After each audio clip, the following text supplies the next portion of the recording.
Dear colleagues, let me introduce you the results of our work, which is called Assessing Generative Pre-trained Transformer 4 in Clinical Trial Inclusion Criteria Matching. So what is it all about? Let me make a step back and just give a brief overview about what is a clinical trial, how does it look like, and why is it important.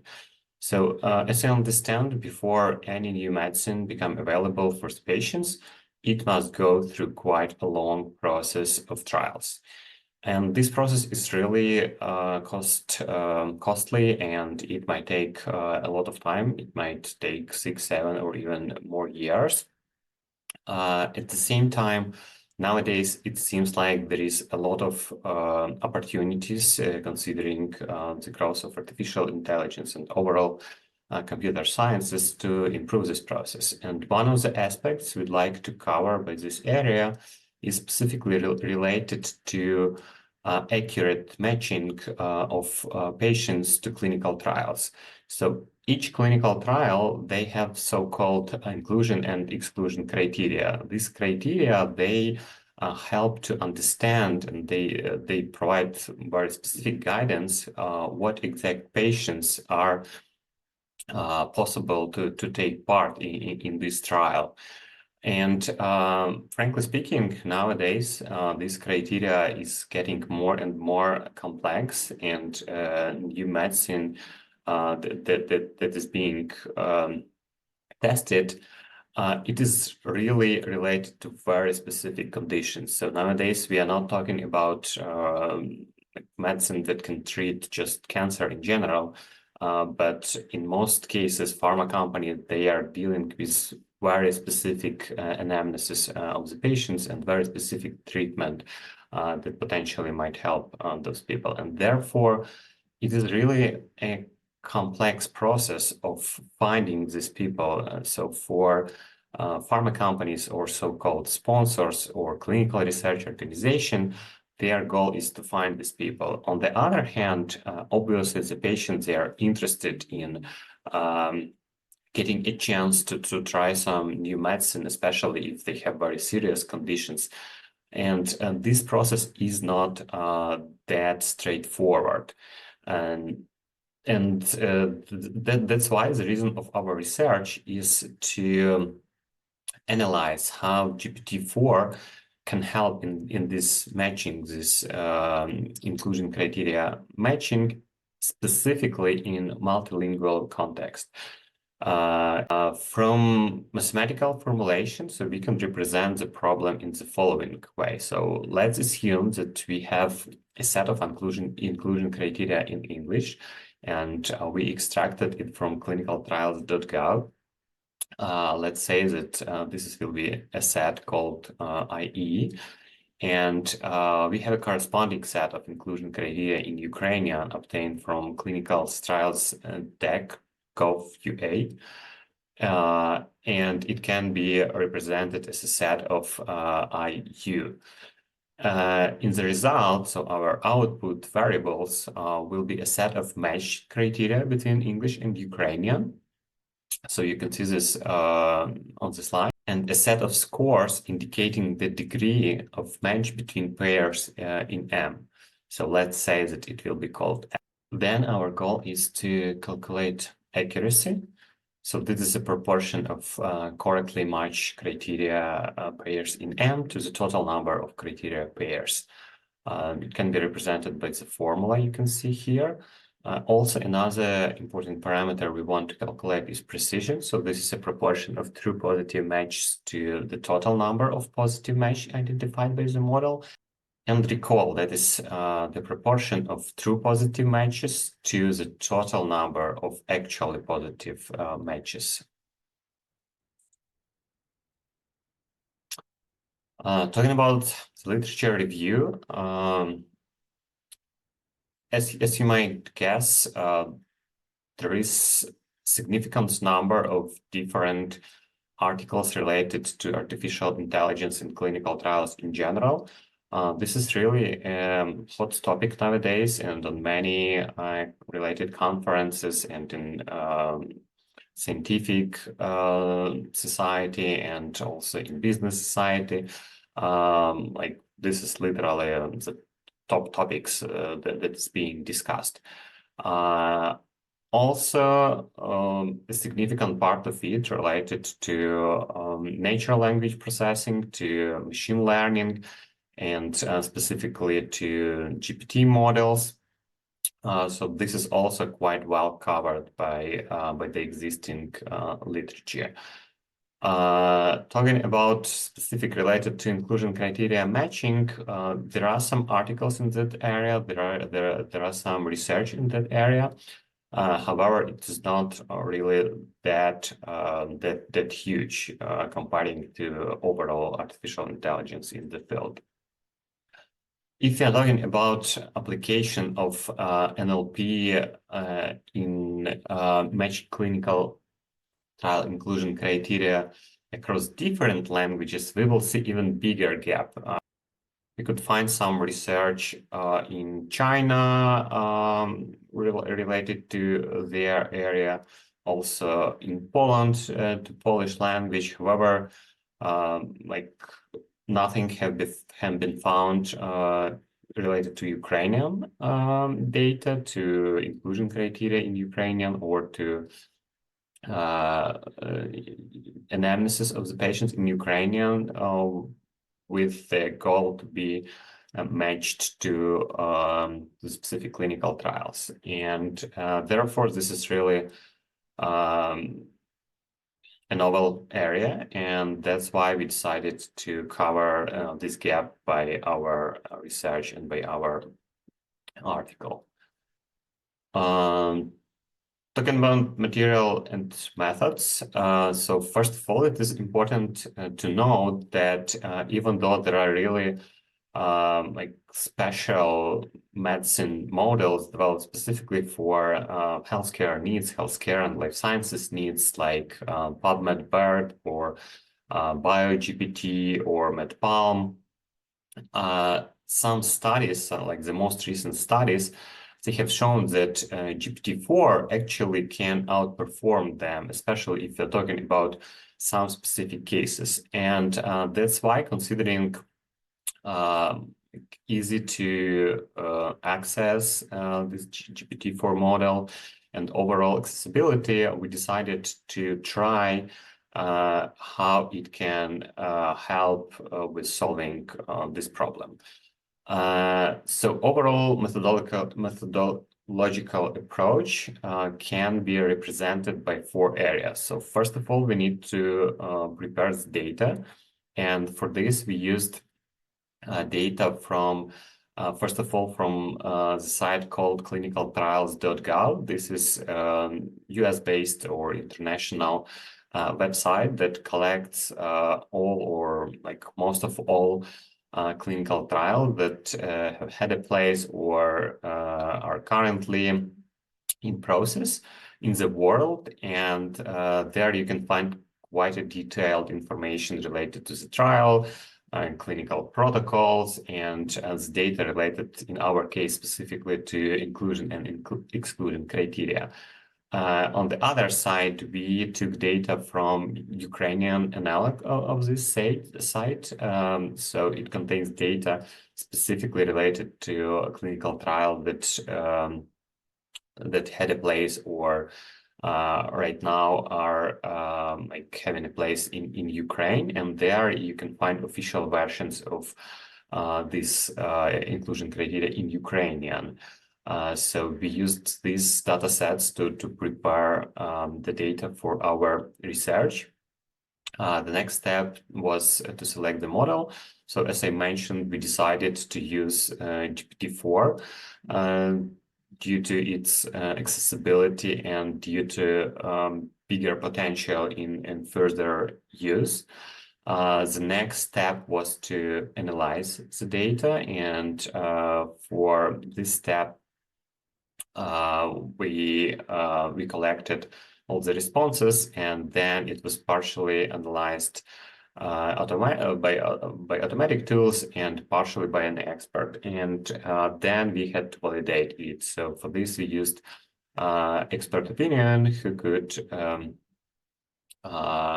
could identify the correct or wrong answers. Let me give you more details about the experiments. So we extracted 315 inclusion criteria from 15 distinct clinical trials. So in one clinical trial, as I mentioned at the beginning, there is quite a long list of inclusion criteria of detailed aspects like of patient conditions that are eligible for the study. And we separated all of them in English version and Ukrainian version. And then it was used as a basic for our experiments. Also, it is important to note that one criteria can be quite long, so it can be up to 400 words.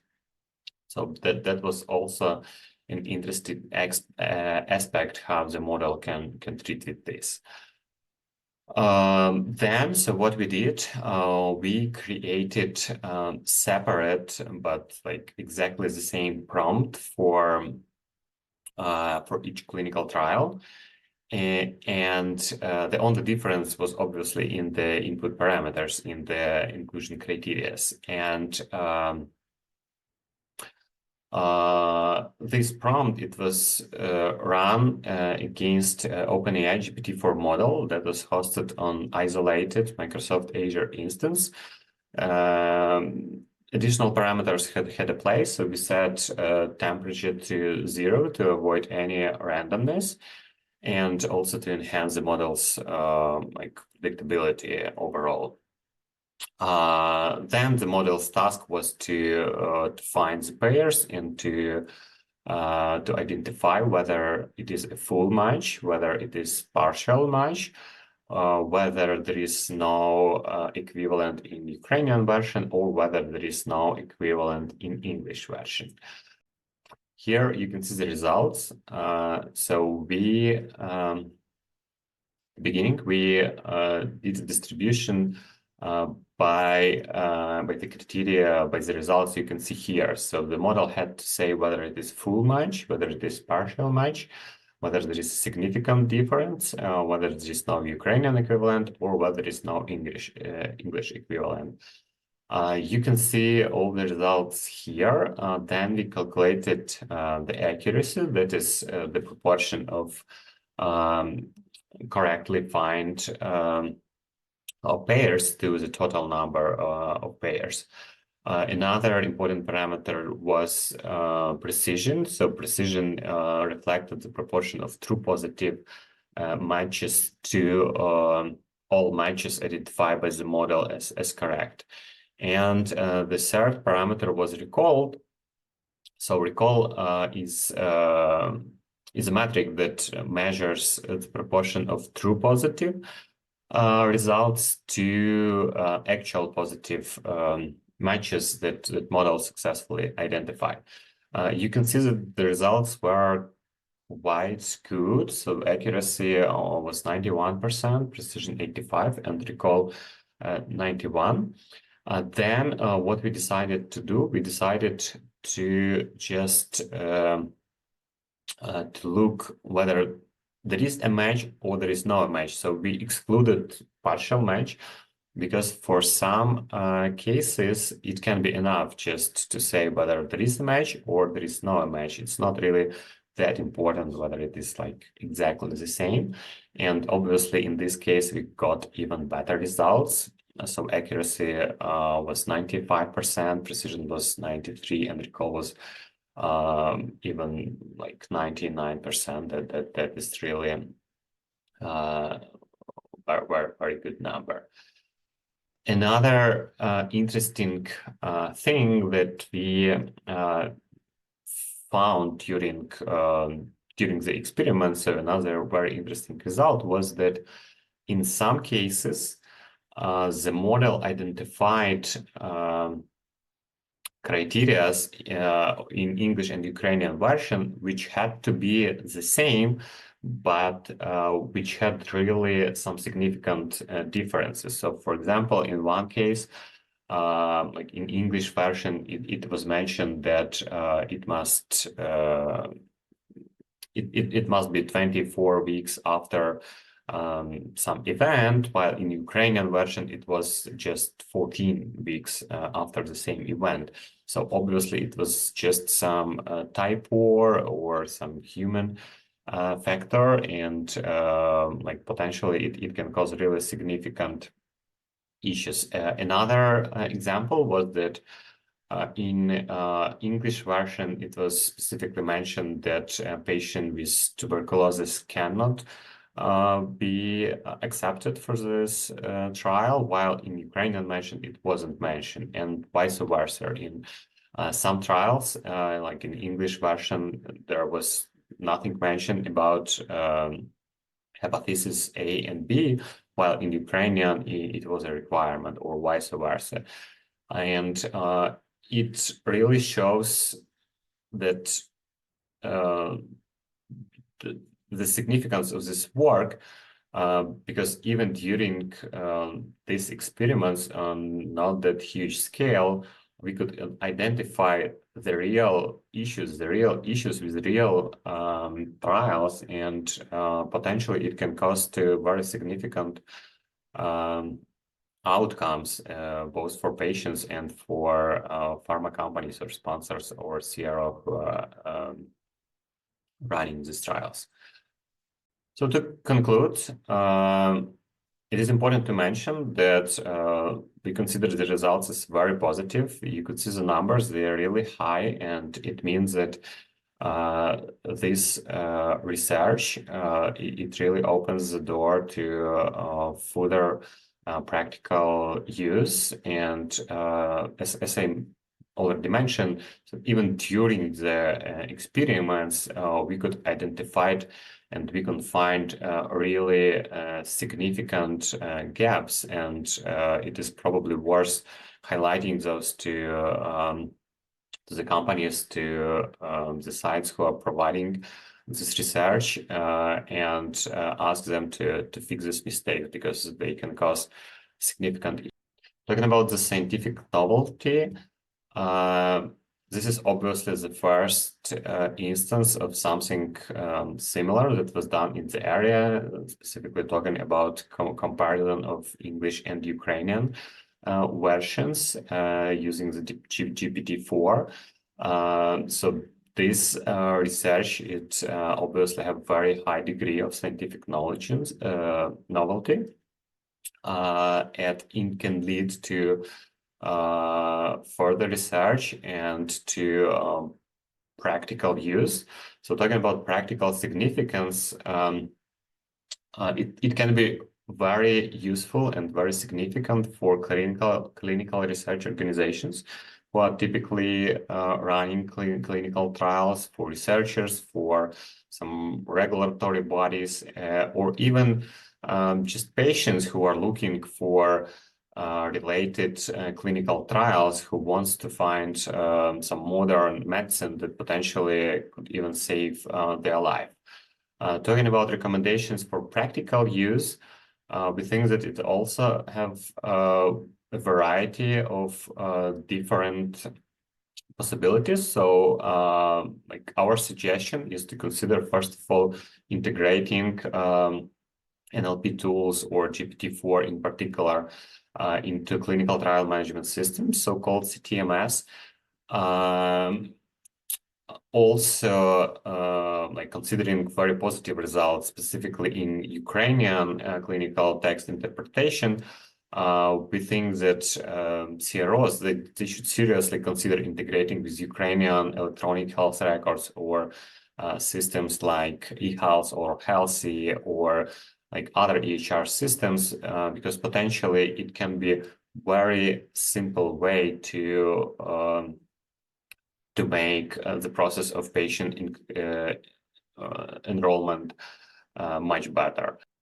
Talking about further research, there is also a variety of options. So first of all, it can be worth considering GPT-4 for other similar areas in clinical trials. Also, it is very interesting to see what GPT-5 will be able to do here. And of course, one of probably the most interesting areas is to make a model which will be able to show even better results. To summarize, we think that this research it's really important for the field because it shows that even with the existing systems, we can provide a huge value to humanity.